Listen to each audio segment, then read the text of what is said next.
what's really behind this special, unique day of Lag BaOmer.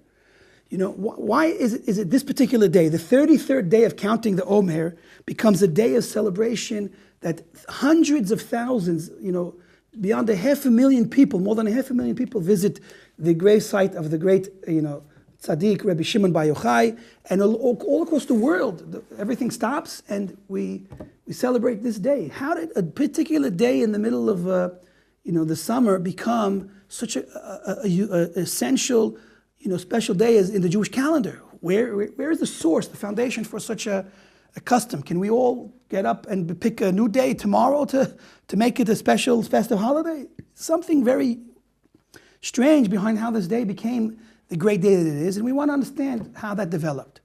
The second thing we want to really appreciate is, why is it Rabbi Shimon's day? Of all of the tzaddikim that lived throughout the ages, great tzaddikim, there is no great day of celebration for Moshe Rabbeinu, for Avraham, for Yitzchak. Rabbi Shimon, one of the Tanaim in a particular generation, the generation after the destruction of the Beis Hamikdash, during the Roman persecution, so he was a great Tana, and no one can even think of it, we can barely even understand how great he was. But still, why should just him particularly, have this unique status as he has a day that we celebrate on Rabbi Shimon's day? And what is the nature of this day? So we're going to try to explore all of these questions today, particularly the sources that we're going to be using to unfold these mysteries is going to be the writings of the Arizal. We know that in the mid 1500s, the Arizal came and was one of the great mystics of his time, living in Tsfat. As a matter of fact, when we look at the writings about him and the stories behind him, he was, perhaps one of the greatest rabbis and mystics that have come into this world since Rabbi Shimon Bar Yochai. For 2,000 years, we didn't see someone like the Arizal. And if we read the stories of the Ari, we can get an idea how great he was. And just think about the Rabbi Shimon. Rabbi Shimon is the Rebbe of all Rebbes. There were rabbis, and then there's the Rebbe. And Rabbi Shimon is where all this mysticism and all these great Mekubalim and great Chassidic Rebbes, he's like the source of all of it. It all comes from the Zohar and the revelation of Kabbalah that began in the days of Rabbi Shimon Bar Yochai. So let's get started. Again, the writings we're using as the sources, the Aris, and there's actually a nice book today that was put out by Mekubal from today's generation, Rav Yaakov Hillel.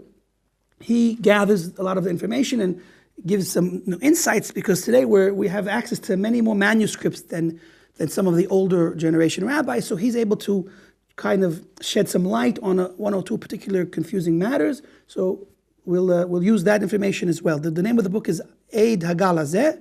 If anyone wants to find it in the bookstores, it's only in Hebrew. But that also, he brings all of the information necessary to get a good handle on what this day is all about. So let us start with a shevach to the great Rabbi Shimon, the high Tana Kadisha, this holy Tana that lived in the times of the great rabbis. He was the student of Rabbi Akiva. Now, Rabbi Akiva was, of course, one of the greatest rabbis ever, not even beginning to learn Torah until 40, and became the greatest sage of his generation. So great was Rabbi Akiva that when Moshe Rabbeinu himself was shown Rabbi Akiva's generation and Rabbi Akiva, many, many years later, and when Moshe was on Har Sinai with Hashem, he was shown the later generations. So he was so affected by seeing Rabbi Akiva that he asked God himself, if you have someone like Rabbi Akiva, then why are you giving the Torah through me? You have here such a person, a unique person that reached the level of shleimut that he did through hard work. So why me? So just to show you what kind of a person Rabbi Akiva was, so he was the Rebbe of Rabbi Shimon. Now, he had many students. We know, of course, that Lag BaOmer really gets its name from being part of the Omer days. So Rabbi Akiva had 24,000 students, actually, which unfortunately in that Tekufa passed away. And after that, Rabbi Shimon and a few other students were all he was left with, and he began teaching again to these students, and that's the time period we're talking about, during the Roman persecution. Now, Rabbi Akiva tells Rabbi Shimon at a particular point before he rose to the greatness that he eventually accomplished, and said, listen, it's enough that I and God recognize your greatness, because at that point he wasn't well known, and yet, of course, he was one of the great students of Rabbi Akiva, but he didn't reach this unbelievable stature that we know of today. So he said, I know how great you are, and Hashem knows, and that's enough for you right now. And in fact, he was perhaps one of the greatest students of Rabbi Akiva. When we look at the Gemara itself, of course, Rabbi Shimon is one of the opinions in the Gemara, one of the Tanaic opinions, and we find many times arguments in the Gemara. Rabbi Shimon holds like this, Rabbi Yehuda like this, Rabbi Meir like that. And, each opinion is a valid opinion. And then the Gemara has to deal with how to finally conclude, whether to be strict or lenient, which opinion to rely on.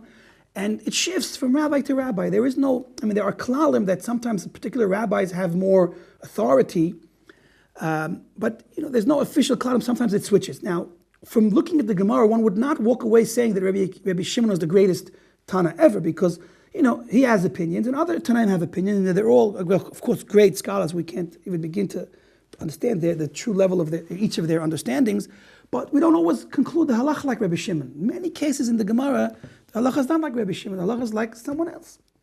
So for that reason, many rabbis ask, very nice, Rabbi Shimon has, was a great Tana, but we see in the Gemara that sometimes we don't follow him, sometimes we do.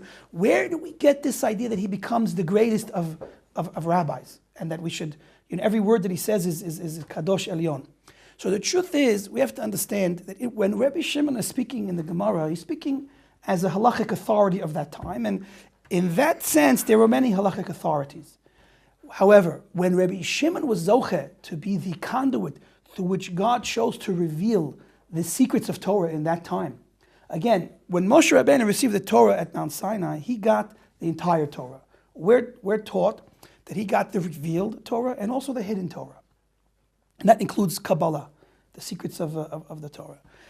However, he revealed and taught publicly and openly the revealed aspect of Torah to all of the Jewish people. That includes all of the halachot and even a lot of the different ideology that we have today. All of the books that we study in school, all this is part of the revealed Torah, the Gemara and the Mishnah, and even all the different hashkafa that comes from Midrash. A unique part of the wisdom of Torah that God gave Moshe was kept hidden. The hidden Torah of Kabbalah was not taught publicly, but reserved for the Jewish leaders, and amongst the leaders, even the most elite and biggest scholars of each generation. It was taught person to person, from leader to teacher to student, and it was a hidden wisdom from the time of Moshe Rabbeinu throughout Jewish history. It wasn't something that was accessible to the masses then. Now comes the 2,000 years ago, which is again around the Common Era, after the destruction of the Beit HaMikdash. The world no longer is going to have prophecy anymore. And again, this is many years from the Matan Torah. Matan Torah to the Common Era is roughly 1,500 years. I'm not a historian, but I guess we'll go with that number. If it's off, you guys can adjust it at home. You Google it and get the exact numbers. So basically, 1,500 years later, after the Jewish people were working on themselves and working with the Torah, so there was a collective spiritual result. The forces of evil that were unfortunately unleashed in the earlier days were weaker. And God saw fit to reveal at that point in time secrets of Torah that until then were not revealed. And he chose Rabbi Shimon Bar Yochai to be the teacher of these secrets of Torah. So from Moshe Rabbeinu until Rabbi Shimon, there was no one that came and revealed Torah in the way that Rabbi Shimon did through the Zohar. Again, about 2,000 years later, the Arizal comes and reveals further more secrets that until then had not been revealed. So we have like almost 3 periods of time where a great tzaddik, a great Jewish leader, stood up and was responsible for the giving of Torah to some degree. Moshe Rabbeinu, Rabbi Shimon Bar Yochai, and the Ari. Now, interestingly enough, when we talk about Moshe Rabbeinu giving the Torah to the Jewish people, so there's a verse that talks about the great accomplishment that is represented in his struggle, and we know from the Midrash that he actually had to fight with the angels that didn't want to give that the Torah should be given to us. So the verse brought over there is Alita lamarom, you ascended upon high to the higher places in the spiritual realms, the Shavita Shevi, and you were able to steal away from them this prized possession, the Torah. You were able to capture it from Shemayim and bring it down to earth. This is the great accomplishment Moshe Rabbeinu did in bringing the Torah to us. And we say in the Gemara Menachot, the Torah is not in Shemayim. The Torah is here, it's ours. unbelievable thing that he was able to steal it away from Shemayim, the Torah, and give it to us. The letters of the word Shevi, which mean this great accomplishment of bringing Torah from heaven down to earth, this like when you go to battle and you win the war against your enemy, so what you're able to take from them, all of the wealth that they have, that you take from them is called a Shevi. In English, it's called the booty, like the spoils of war. So that's the term given you. Shavita Shevi, the spoils of the benefit of this battle, you fought the angels, now we have Torah here on earth. So the letters for Shevi are Shin, Bet, Yud. Now, if we look at Rabbi Shimon's name, so his name is hinted to in the Rashi Tevot of the Shevi, Shin, Bet, Yud. Shin, Shimon, Ben, Yochai, Shin, Bet, Yud. So the mystics of his time explained that there's a hint to Rabbi Shimon Bar Yochai in this pasuk. Alita lamarom, shavita shevi. Just like Moshe Rabbeinu went up to Shemayim and brought down a revelation of Torah, in a similar sense, not in the exact same sense, because it was all given to Moshe Rabbeinu, but in a similar sense, Rabbi Shimon Bar Yochai, by virtue of his great holy and exalted neshama, was able to ascend on high and bring down the Torah of Kabbalah and reveal it in the Zohar, and that's Shevi. Alita lamarom shavita Shevi. Rabbi Shimon Bar Yochai is the next great tzaddik that was able to be responsible for a new revelation, a new galut of Torah, of a level of Torah, a dimension of Torah that was until then concealed and limited. Like I said, 2,000 years later comes along the Arizal, and the Arizal again revealed Torah in a similar way that the Rabbi Shimon did. And the writings of the Arizal today are considered to be the deepest, most intricate, that talk about the highest levels of creation and existence, from the moment that God decided to create, and how creation ends up connecting with an infinite being of God. Some of the deepest ideas you can even think of are written in the writings of the Arizal. And anyone today that is considered a mystic, a Kabbalist, has to learn the writings of the Ari, and of course the Zohar and the other Sfarim that are involved. And so if we look at the actual Rashi Tevot of the Ari's name also, it's Yitzchak ben Shlomo. It's the same letters, Shevi. Because we say also on the Arizal that he, by virtue of his great neshama, his sandak was actually Eliyahu Hanavi. Eliyahu Hanavi came to the father of the Ari and said, when your son's going to have Brit Milah, wait until you see me. And he came and he sat on the chair, and he was the sandak for the Ari. And of course, we know that the Ari was Zoche to Gilu Eliyahu Hanavi, that Eliyahu Hanavi came and taught him all the secrets of the Torah that he revealed later. And he was constantly teaching him and constantly by him. The unbelievable experience, that level of Kedusha and that the Ari reached. And so he's also in the same pasuk, Alita lamarom shavita shevi, that he went to the heavens and brought down another revelation of Torah. As a matter of fact, it's great that these two rabbis are connected, and it's fitting because really it's through the Arizal that the minhag of Lag BaOmer is what it is today, which we're going to talk about. Just to speak a bit about the praise and the stature of Rabbi Shimon a little bit, there's a song that was composed about Rabbi Shimon. It starts off like this. Ish Elokim Kadoshu. He was a truly godly man, holy. Fortunate is the man whose eyes were able to see this great tzaddik Rabbi Shimon. Interesting point we'll mention as a side point. Okay, in Kabbalah it's taught that when you see the face of a tzaddik, of a Talmid Chacham, of your teacher, it helps complete your wisdom as well. And that was an idea. That's the deeper meaning behind going to see your Rebbe. Is it helps you attain the full Torah knowledge and the teachings that you receive from him. So fortunate is the person that would see Rabbi Shimon, because he was able to, just by seeing him, you were able to be mashlim, complete, and grow in Torah understanding just by seeing Rabbi Shimon. Anyway, it praises him in an incredible way and says that the verse in the Torah, when God wrote in the Torah, Na'aseh Adam, let us make man. So the song also praises him and says that Na'aseh Adam ne'emar ba'avorecha. That verse that said, let us make man, was said for Rabbi Shimon. And of course, those that are similar to him. Meaning that these true tzaddikim that completely emulate the ways of God and become a godly person in the world, as it says that man was made in the image of God, so they become the real essence of what that verse meant. Na'aseh Adam ba'avorecha, that phrase, let us make man, was fulfilled through people like great rabbis like Rabbi Shimon and the Ari and Moshe Rabbeinu, and they truly emulated their maker. They were really lived the life and expressed what it means to be in the image of Hashem, so to speak. It also says in the song that the rainbow was not seen in his days. This is very interesting to appreciate what that means. The rainbow, of course, we saw after the flood. And it's a sign that God won't destroy the world. And it's a sign that God, that sent that we need this protection and promise from God because we believe we deserve to be destroyed. So in the days of Rabbi Shimon, he was that protection. He was that sign. We did not need to see a rainbow because he was in the world protecting the generation. He says about himself, it's recorded in Chazal, he says that if he talks about the idea of men of ascent, the term in Hebrew is b'nei aliyah, which translates loosely to men of ascent. What it means to be a man of ascent doesn't just mean a man who's always striving to be better, which is, of course, the tzaddikim are always striving to be better. But we're talking about spiritually a person whose soul comes from the highest of places where souls come from.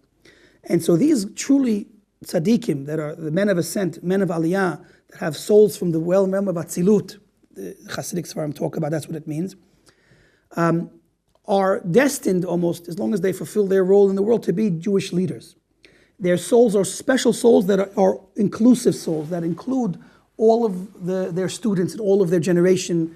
In the way that Moshe Rabbeinu, it says that all of the Klal Yisrael were included within him. He was a general soul that included all of the 600,000, which represents all of the Jewish souls of that generation. In his neshama included all of theirs. That's why it says that he represented, in a general sense, the whole generation. And so too tzaddikim like Rabbi Shimon have a similar sense. So this b'nei aliyah, he says, if there's 100 b'nei aliyah, I and my son are one of them. He goes down in number, and he says, and if there's only 2, it's me and my son are among them. And if there's one, we understand from there that if he was really the foundation of the world, Tzaddik Yisod Olam. That's what we understand from that Gemara over there. He also makes a statement saying that he, by virtue of his zechut, could exempt the whole generation up from creation until his time from the chovot of the negative deeds. He would be able to argue and fight, and in his zechut he could be poter all the time till him from punishment. And he said if he would have a son with him, it would even be more than that. Anyway, those are 2 ideas to understand a little bit about his greatness. But let's move on now to understanding the actual Lag BaOmer and what's behind it. And so, again, as I said, from the Arizal, we were taught really all of this. And he explains like this. There's really a connection between Rabbi Akiva and the death of his students and this unique day of Lag BaOmer. So what happens? The days of Omer are considered days of judgment, Yemei Din. And there's different levels of din. There's a level of din which is much more harsh, and its nature is to be more critical and punish. And then there's a more developed state of din of judgment, which is less harsh. So the beginning of the days of the Omer are very harsh days and very critical days. At the same time, the 24,000 students of Rabbi Akiva, their souls were rooted in this level of judgment, of din. And so, since they were guilty of not living up to their full potential, and that the Gemara records that they did not respect each other properly, and these are very critical times, so the judgment was harsh on them, and it was decreed that all of these 24,000 students that were guilty of this shortcoming, since it was decreed upon them that they would all die. Now, the period of time that is called this harsh period, there's a shift in the middle of the days of the Omer where the chesed, kindness, starts to become revealed, and everything shifts and it softens up. There's not as much scrutiny. That unique moment where things shift is the 33rd day of the Omer, and things shift then. So, although the Gemara itself says that they died between Pesach and Atzeret, which means from Pesach to Shavuot, the Midrash says pras. It uses a phrase which implies the 34th of the Omer. From the Ari, we understand that and based on Kabbalah, that everything really stopped on the 33rd of the Omer. Now, that day is special not only because students stopped dying, because if we'll ask ourselves, why do we celebrate so much on the 33rd of the Omer because the students stopped dying? Guess what? They all died. They stopped dying because there were no more left. So that's not something to be happy about and to make a party about. Imagine someone has a house, it's burning, right? And it stopped burning when it was all burnt. So we celebrate that the house stopped burning. No, the house burnt down. We lost 24,000 precious, chachamim. There's nothing to celebrate about that. They didn't, if many of them were spared, that's one thing to be happy about. And still we wouldn't turn it into the day of celebration because of the respect for those that passed away. So we have to ask ourselves, why in the world do we celebrate? And this becomes one of the happiest days of the year. So it certainly cannot be because they stopped dying, because they all died. So the truth is that on that particular day, Rabbi Akiva, beside his students stopped dying, he went and took 5 other students that were his that didn't die, because those students represented a much higher level of completion. They were from a higher level, and they weren't included in the 24,000 that died. One of those students is Rabbi Shimon Bar Yochai, Rabbi Meir, Rabbi Elazar ben Shamua, I believe that's the last name, but if not, the first name is Rabbi Elazar, Rabbi Yehuda Bar Ilai, Rabbi Shimon ben Yochai, and Rabbi Yosei. These 5 students were the 5 students that he continued to teach after these 24,000 passed away, and he gave them Smicha. And in fact, it's through these 5 students that the entire oral tradition of Torah and the whole legacy of Torah that began with Moshe was able to continue, because with the death of 24,000 students, the whole kiyum, the whole continuity of Torah was in jeopardy. And through these 5 students and the fact that Rabbi Akiva continued to teach on, the Torah continues to exist the way we have it today. Most of all the writings we have are from these students. Every Mishnah, a Stam Mishnah, is from Rabbi Meir. Then there's the Sifra and the Sifri. These are from the other rabbis, and it's mentioned in detail. It's mentioned somewhere. And most of what we have in writing is from the students of Rabbi Akiva. And so basically, through Rabbi Akiva and these new students is how we still have the Torah today in its functioning manner that we have it. So with this, we can appreciate really what we're celebrating. And what comes out from the writings of the Ari, aside from the deeper Kabbalistic ideas behind this, is that this unique day, the 33rd day of the Omer, is a day that represents the shifting from harsh judgment to more chesed, to more kindness and mercy. And it's on that day that the Torah that was in jeopardy of being lost is saved through these 5 students. And that's what we celebrate. It's a day of joy and celebration, because it's almost like on a certain level, like a day of giving the Torah. We could read the verse, Yismichu hashamayim v'tagel haaretz, that the heavens rejoiced and the earth were gladdened, because Torah will continue. Now, and that's what we celebrate. Not that they stopped dying, because there were no more to die. Now, we still want to appreciate why specifically is this whole allure surrounded by Rabbi Shimon. There were 5 students. And for that reason, the Ben Ish Chai himself writes in his book about Lag BaOmer that really it would be appropriate to also go to Rabbi Akiva's grave. Those that live in Tiberia should go to Rabbi Akiva, and those that can't should go to Rabbi Meir, and those that are on their way back to Tsfat should stop at Rabbi Yehuda Bar Ilai. So we see the other Tanaim involved in this day of getting Smicha and the day of like a new giving of Torah are all included in the Simcha. But we have to know why Rabbi Shimon is unique, and it's more him than anyone else. So for that, we could understand from what I started discussing. Since he was the unique rabbi that taught the Kabbalah, which is, again, what started being revealed in his time, and in that level, he was above everybody else. We talk about, again, in the Gemara, when we argue, Rabbi Shimon argues, we don't always follow him. But in the Zohar, so his word in the Zohar, it's a higher level of revelation, and we don't argue against Rabbi Shimon in the Zohar. So he had that special, unique status, and he was essentially the Rebbe of his generation in that sense. And so that's probably why it's focused around him more than anybody else. Now, just to appreciate, how important this day is, and how we all have an opportunity, and to partake and to join in and again teach it to our children, so there's a few ideas also recorded in the time of the Arizal. The rabbis wanted to cancel this whole celebration at Lag BaOmer. And the Ari was telling his students that I see that, through prophetic vision, Ruach HaKodesh it's called, not a full level of prophecy, but through Ruach HaKodesh, the Ari was aware that the rabbis of his generation wanted to cancel Lag BaOmer. They said it's not appropriate for men and women to be associated together, women dressed up in fancy clothing.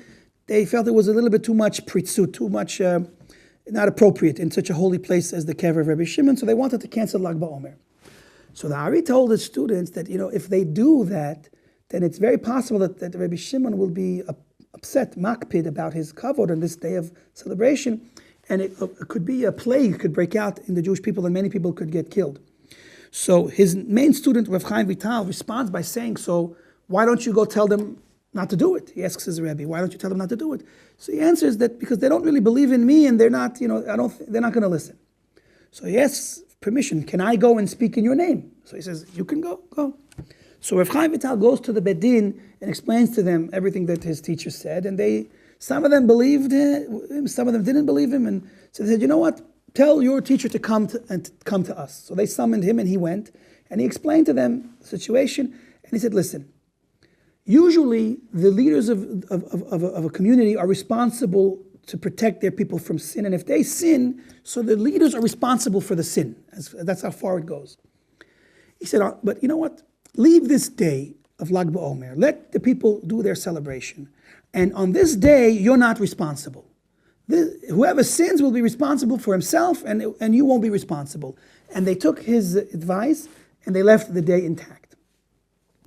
So you see, even back then, there were people that were speaking against and perhaps trying to cancel the celebration. Even today, we have different people that have their opinions. Some try to speak out and say it's not a good thing. There's no point in going. And again, their main concern is obviously the idea of mixing too many, people, men and women together without proper separation and without proper tzniut. And these are concerns we have to address and do our best to work on. But it seems from this incident that canceling the whole celebration there is clearly not one of the options. Another 1 or 2 points brought so we can understand how serious of a day this is and how intense it is. So Rav Chaim Vital decides in the writings of the Ari to really prove that this day is a valid, authentic day of celebration. It's not just a custom that happened and has no real base. And he explains, first he brings a story with the Ari that 8 years prior, the Ari came with his family from Egypt. Now imagine the trouble it would take to travel in those days from Egypt to Meron to celebrate on Lag BaOmer by the kever of the Rashbi. But after saying that, he says, but I'm not sure if the Ari at that point reached the full level of understanding of the secrets of Kabbalah. So the fact that he came 8 years ago doesn't prove that this day is a special, authentic day. Could be that he did it because it was the custom for everyone to do. So he says, but a year, the first year that the Ari was in Tsfat, when this is before Rav Chaim Vital himself was there, he was told over by the different Talmidim there that year the Ari came with his whole family, stayed for 3 days celebrating for Lag BaOmer, and also cut his son's hair as is custom to do today. From there we have a proof that there's something to this custom, because at that point the Ari was expert in the secrets of Kabbalah, and for him to go through all that effort to come there and celebrate shows its authenticity. Now, I just want to clarify, we're not saying that the Ari made up the minhag. The minhag was an old minhag that people were doing. We're just saying that he supported the minhag and also acted in that way, and he explains the Al-Pi Kabbalah why that particular day is so special. So through the Ari, the day has a confirmation of its authenticity and that it's a true, special, holy day for the Jewish people. Anyway, on another note, it is a day of great joy and great simcha and festivity, but it's a day that we all should think about, what are we celebrating? We're not just making a barbecue, throwing another burger, another hot dog. It's a celebration because we merited that God did not abandon us and not leave us in the dark, because without Torah, we are in utter darkness. And he made sure that we had 5 new students to come and teach the next generation and generations to come. And we have to strengthen our connection with Torah and, of course, mitzvot, emulating these righteous tzaddikim. We don't just go there to party at their kever, but we were going there because we want to express how we believe in what they lived for. Living a holy life, a true life, not a party life. And so although we celebrate, it shouldn't be in a way of lightheadedness, it should be in a way of koved rosh, as all celebrations according to the Jewish ways, koved rosh. It's with a seriousness and a clarity of what we're celebrating for and what we're here for.